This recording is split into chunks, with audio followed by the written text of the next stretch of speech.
Well, he was a former teen idol, Kirk Cameron. Now he's on a crusade to debunk evolution. He's now a born-again Christian and part of a group that wrote a new 50-page introduction to Darwin's manifesto to celebrate its 150th anniversary. He's hoping that college kids add it to their list of things to read on winter break. Our Carol Costello is live in Washington with more on this morning. And Carol, you've got a copy of the book with you. I do have a copy of the book, and here it is. It looks just like, a normal copy of Charles Darwin's book, and it has this special introduction that kind of looks like it's just part of the book. Creationists, thwarted by court rulings that creationism cannot be taught in most schools, have come up with this new tactic. They're using Charles Darwin's classic with additions. Cameron's ministry says it handed out 170,000 copies of On the Origin of Species at 100 universities across the country. The question is, will it work? Packed up a free book, yeah. Thank you. Volunteers from the Living Waters Ministry hope to pass out thousands of copies of Charles Darwin's On the Origin of Species at universities across the country. Why are you so passionate about this? Because it matters. It impacts a person's eternal destiny. They're not passing out Darwin's book as he wrote it, but with an introduction disputing evolution. On Living Waters' website, Kirk Cameron explains it this way. An entire generation is being brainwashed by atheistic evolution without even hearing the alternative.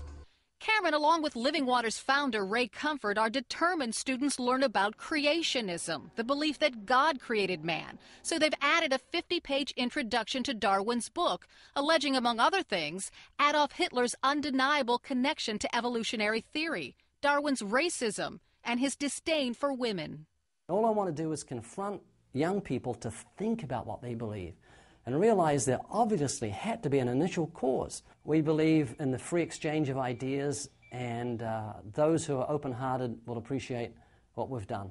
Their effort to discredit Darwin hasn't exactly been smooth. I'm afraid that on that basis, I can't accept your book. But that's not to say professors across the country want Cameron's group thrown off campuses. You've got the ER.